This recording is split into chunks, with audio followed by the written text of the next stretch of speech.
नमस्कार दोस्तों, exam point में आप सभी का स्वागत करते हैं।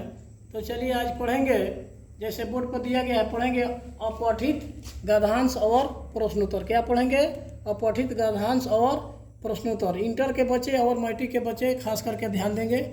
इंटर और मैट्रिक में विशेष करके प्रश्न पूछे जाते हैं और ध्यान देंगे। संभावना है कि ये क्वेश्चन ये आ ही सकता है। चलिए पढ़ेंगे। परीक्षाओं में प्रायः ऐसे गद्यांश दिए जाते हैं जिनका पाठ्य पुस्तकों से कोई संबंध नहीं रहता है। ये अंश प्रायः समाचार पत्रों और दूसरी पुस्तकों से लिए जाते हैं। विद्यार्थियों की बुद्धि की पहुंच, पकड़ और गहराई की जांच के लिए उस गद्यांश से संबंध रखने वाले से पढ़कर और सारी बातें समझकर प्रत्येक प्रश्न का उत्तर संक्षेप में लिखना चाहिए। इसके कुछ उदाहरण नीचे दिए गए हैं। यानी पठित गद्यांश का मतलब होता है उसमें से पढ़ लेना है और पढ़ के इसी गद्यांश के अनुसार आपको उत्तर नीचे देकर इसको पूरा पढ़ के इसी के अनुसार आपको उत्तर देना होता है। जैसे कि यहाँ दिया गया, उदाहरण में दिया गया है, इन पंक्तियों को पढ़े और उत्तर दें। इनको पढ़ना है, इस गद्यांश को पढ़ना है और इसी के अनुसार उत्तर आपको देना है। परीक्षा में विशेष पूछे जाते हैं, मैट्रिक इंटर में विशेष करके हर साल ही पूछे जाते हैं। चलिए, कहता है इंग्लैंड से लौटने पर गांधी जी ने राजकोट में वकालत शुरू की, किंतु कुछ दिनों के बाद वे मुंबई लौट आए।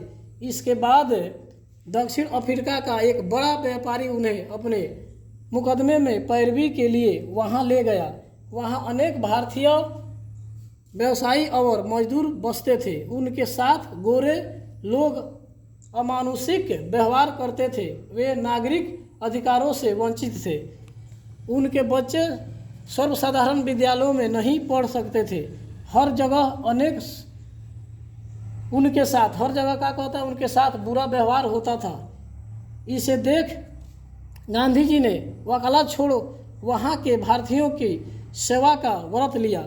यानी कहता है कि इंग्लैंड में भारतीयों के साथ बहुत क्या होता था, बुरा व्यवहार होता है। इसको देखकर महात्मा गांधी ने अपना क्या किया, वकालत छोड़ के अफ्रीका से चले आए। कहाँ?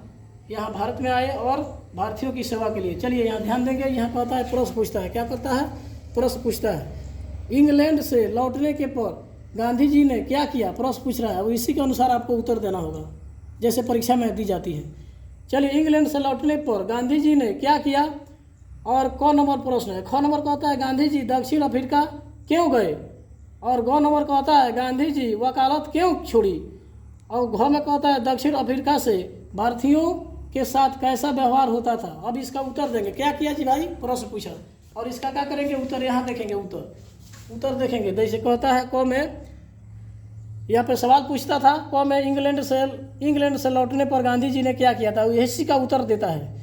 इंग्लैंड से लौटने के बाद गांधी जी ने राजकोट में क्या किया? वकालत शुरू की। यानी क्या किए? राजकोट में वकालत शुरू किए। अब कहता है ख में, ख का उत्तर कहता है दक्षिण अफ्रीका का एक बड़ा व्यापारी अपने मुकदमे की पैरवी के लिए गांधी जी को बुला ले गया।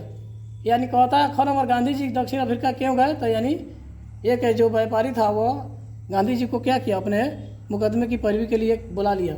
और कहता है गौ में, वहाँ पूछता है गांधी जी वकालत क्यों छोड़ी, तो इसका उत्तर होगा दक्षिण अफ्रीका के भारतीयों के प्रति गोरे का अमानुषिक व्यवहार देख गांधी जी ने वकालत छोड़ दी और वहाँ के भारतीयों की सेवा का व्रत लिया। यानी इंग्लैंड में भी भारतीयों के साथ बुरा व्यवहार होता था और भारत में भी बुरा व्यवहार करता था अंग्रेज। और काला मैन कहता था, भारतीयों को काला मैन यानी काला आदमी कहता था, और वो उसे लोग गोरा कहते थे। इंग्लैंड के लोगों को क्या कहा जाता था? गोरा कहा जाता, भारतीयों को काला कहा जाता था। अब कहता है दक्षिण अफ्रीका के भारतीयों के प्रति गोरे अमानुषिक व्यवहार करते थे। यानी सवाल पूछता है ख में दक्षिण अफ्रीका में भारतीयों के साथ कैसा व्यवहार होता था, तो इसका उत्तर होगा दक्षिण अफ्रीका के भारतीयों के प्रति गोरे अमानुषिक व्यवहार करते थे। अमानुषिक माने होता है अभद्र व्यवहार करना, यानी दुराचारी बन जाना या कोई अभद्र व्यवहार करना। यहाँ आप देखता है उदाहरण, दूसरा उदाहरण देखता है। इसको पढ़ेंगे कहानी का, और कहानी पढ़ के इसका उत्तर कहानी के अनुसार ही देंगे। इसी को अपठित गद्यांश कहा जाता है। चलिए उदाहरण, गुलामी की बेड़ियों को झकझोर कर तोड़ने के लिए सन 1857 का गदर हुआ। इससे विद्रोह की आग भीतर सुलगती रही। हर व्यक्ति में अंग्रेजी शासन के विरुद्ध क्षोभ, असंतोष और घृणा थी। लोगों ने अंग्रेजी सरकार के खिलाफ मोर्चा लेने के लिए कांग्रेस को जन्म दिया। भी अब कहता है बिखरी शक्तियों को एक कर नवीन रूप दिया गया। कांग्रेस को शक्तिशाली बनाने के लिए एक योग्य और प्रभावशाली व्यक्तियों के नेतृत्व की जरूरत एक लंबे अरसे से महसूस हो रही थी। यानी कांग्रेस जो थी उसको क्या बनाया गया, शक्तिशाली पार्टी बनी, उभरी और अंग्रेज के खिलाफ अपना दमन चक्र चलाना शुरू किया। यहाँ देखते हैं प्रश्न पूछता है। अब प्रश्न कहता है सन 1857 का गदर किस लिए हुआ। अखंड में कहता है लोगों ने अंग्रेजी शासन के प्रति कैसा भाव था। अब कहता है ग में किस प्रकार की शक्तियों को नवीन रूप दिया गया। अब इसका उत्तर होगा क में पूछता है सन 1857 का गदर किस लिए हुआ, तो इसका आंसर होगा सन 1857 का गदर गुलामी की बेड़ियों को झकझोर कर तोड़ने के लिए हुआ।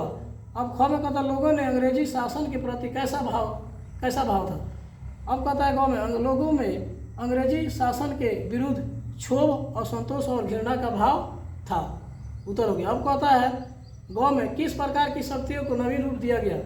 अब ग का आंसर कहता है बिखरी हुई शक्तियों को एक कर कांग्रेस का रूप दिया गया। बिखरी हुई शक्तियों को एक कर कांग्रेस का रूप दिया गया। तो चलिए दोस्तों, आज के लिए इतना ही। फिर अगले वीडियो में मिलेंगे, तब तक के लिए धन्यवाद।